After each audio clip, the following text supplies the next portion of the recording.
Okay, so if you love the smell of burning rubber, burning plastic, chemicals like saltpeter, plasticines, synthetic fragrances, if you love walking down the detergent aisle at the store and just smelling all the fake smells, I have good news for you.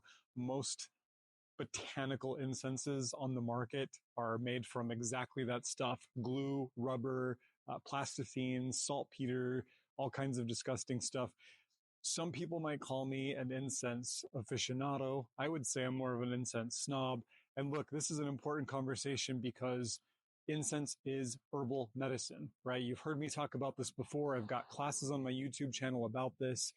When we inhale the aroma put off by combusting medicinal herbs, when the smoke from combusting herbs lands on our skin, lands on our spaces, it is medicine.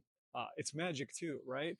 So why would we not want the same excellence, the same superior quality in our incenses as we do when we drink an herbal tea, when we take a tincture? If you read a tea ingredients list and there was stuff in there like synthetic flavors or certain kinds of glues and rubbers to hold the tea bags together, which is a whole thing that actually does happen, you'd probably pass, right? I hope you'd pass.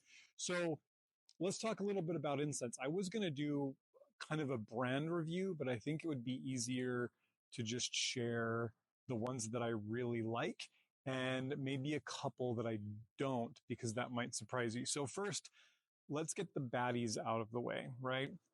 The bad and the ugly. When you see a dipped incense stick, I'm going to show you a photo here. There has to be glue or rubbers in order to hold that sawdust material to the stick. And then that's dried out and cured. And then it's basically dipped into a chemical compound, a BZT compound that has synthetic fragrances in it, right? The only plant-based material that's in these common everyday incenses is the little strip of bamboo and the sawdust that they use to put around it. The scent itself is not coming from plants. It is a synthetic fragrance, and you know that because of how it smells, right? If you've ever burned actual dried plant material, you know they don't smell that big, that bright. It just doesn't make sense. So when you burn this stuff, that's what you're inhaling. There are actually some legal proceedings happening in India right now, and it's been going on for years with a lot of the temple priests, the pujaris, who are spending hours and hours of every day of their life in these temples inhaling this stuff and some of the diseases that they are getting. So they're starting to look at regulating, or at least talking a little more openly about some of these materials. So it's very, very important. So I don't want to call too many brands out by name, but basically if your incense looks like that, whether it's a stick or if it's a perfectly shaped monochromatic cone, right? If the cone is purple or if it's a brown plant-based looking cone, but the color is totally perfect all the way through, it's just sawdust, right? And if the fragrance is really bright and really clear and really obvious, chances are you're not actually burning plant material, because that's not how plants smell. So let me give you a couple of the ones that I work with all the time, the ones that I will burn in my home, in the clinic, in ritual, that I will use as offerings. The first is probably my favorite brand, and this is Incienso de Santa Fe, or Santa Fe Incense Company. My absolute favorite. I'm going to show you some photos here. This is a pressed wood block incense. There is a binder in there, but it is a plant-based glucose binder. And as I've reached out to this company over the years to ask them about their process, they've been really open. When you burn this, it smells like burning wood, right? So that's one of my top favorites. Another would be Nippon Kodo. And this is a really accessible incense. This is one you'll see at a lot of new age stores online. And it goes under the trademark name in the States, Morning Star, right? This is a pressed and extruded incense. It is dyed. You'll see the color in there, but what's in there is very, very good. I also like the extruded Tibetan styles of incense. These are probably on my top list as well. Now, these ones particularly are great because they are formulated based on Tibetan herbalism, and they are intended to be burned as medicine. And some of the materials, there are a lot of secret materials in there that I won't share, uh, are so potent and so powerful, and the fragrance is so true to form for the plants. There's a couple that are fermented. There's a couple with over 100 different herbal ingredients and different other ingredients in there. So, so cool. I also am a big fan of shoyedo. I would say that shoyedo is a little less accessible just because of price, but an extruded style Japan house of Japanese incense. Shoyedo's in Kyoto, Japan. They're associated with an ancient temple, ancient incense crafters, and everything they do is incredible. So, those would be my top. And I will also use shoyedo to segue into another style of incense, which is just a loose incense, meaning that you're taking dried, fragrant herbs that are safe to burn as incense, right? And you are sprinkling them onto a smoldering charcoal.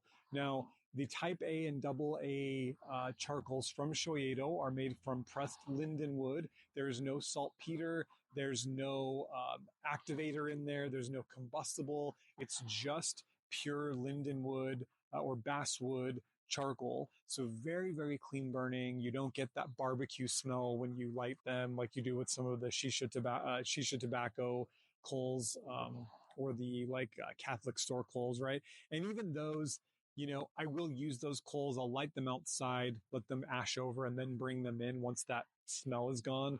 But the shoyedo charcoal is superior. It's exceptional. And really any of those pressed charcoals. And if you have access to some of these woods, these softer woods that make for good charcoal, you can make your own. So that's really nice too. So, you don't have to buy pre-made incense necessarily. You can just sprinkle dried, fragrant, safe herbs on a charcoal, or over a mica plate, which is a Japanese style, to smolder them. And then, of course, you can make your own, right? You can make your own incenses, sticks and cones. Cones are much, much easier using natural binders like really demulcent, mucilaginous herbs. And you can really just choose the plants that you want to work with. So I'm going to link down below to a full incense crafting workshop that I have online if you want to go check that out. Otherwise, I do offer that class a couple times a year in person here in Salt Lake City. So you can come make incense with me. So I want you to consider that what you burn, you breathe in, right? What you burn lands on spaces, places where your animal's feet are going to touch. It gets into your lungs, it gets into your eyes, your respiratory system. We want to ensure that when we work with incense, that we're actually working with a plant and not just a synthetic designer imposter version of that plant, which can do everything from stimulate the immune system to disrupt endocrine function. They're just not good for us. So when in doubt, mix a few drops of essential oils into some water and spray that. That's much better. And I'm not a big essential oils fan. It's much better than burning some of these high market dipped incenses, which is, it's funny. I saw some at a smoke shop recently, and on the branding, they had like in big letters advertised hand dipped incense. They were actually using that as a marketing tactic, that this incense isn't made out of the plants that it's named after. It's dipped into a fragrance, right? So they know what they're doing, and they're going to be happy to sell it um, as a strong incense to cover up smells, or for people who have dulled their senses. But we got to fall back in love with the smell of burning plants. So if you have a favorite clean, pure botanical incense that you love, uh, give them a little love. Drop something in the comments below. I look forward to learning about some new ones, and I will see you guys in the next class. Take it easy.